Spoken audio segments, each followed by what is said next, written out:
The Greek word that is found in 1 Thessalonians chapter 4, verse 17, the word that tells us that we are going to meet Jesus in the air, is a very specific word that does indeed mean to meet. But this specific word is only used 4 times in the New Testament. It's used twice in Jesus' parable of the 10 virgins in Matthew 25, and then it's used in Acts chapter 28 when Paul arrives in Rome. And in all 3 of those instances, the verb describes people that go out to meet someone so that they can accompany them back to where they are going. So in Matthew 25, the virgins go out to meet the bridegroom, not because the wedding's over there. The wedding is where the virgins are waiting. They meet the bridegroom, and then they accompany him back to the wedding feast. In the book of Romans, the book of Acts, the Christians in Rome, they went out of their city to go meet Paul. They met him along the way, and then they walked with him back into the city.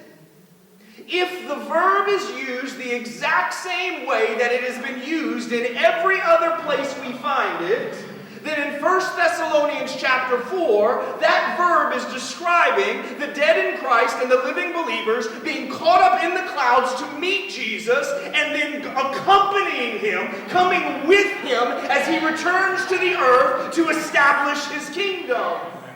The verb doesn't really allow for a meeting that removes us from earth, but rather that we go out to join him so we can enter with him as his people, as his army, as his bride.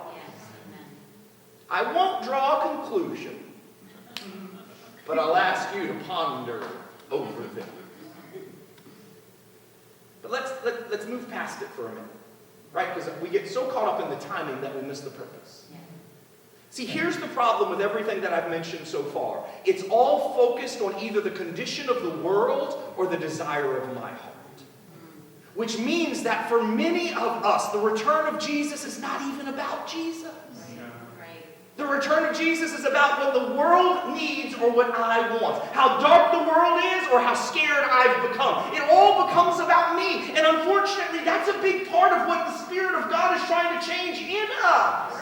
Is to stop making it about us. That we deny ourselves and take up the cross so we can follow Jesus. Self-denial isn't something you do the day you get saved. Self-denial is what you do every day after you get saved. And so every day now there are things where he says, nope, you've always sought your way, seek mine. Nope, you've always kept this for yourself. I want it for me now. It's where we start deciding, I'm not living for my fears, for my wants, for my good days or my bad days. I'm living for Jesus, but I can't do it unless I stop living for me.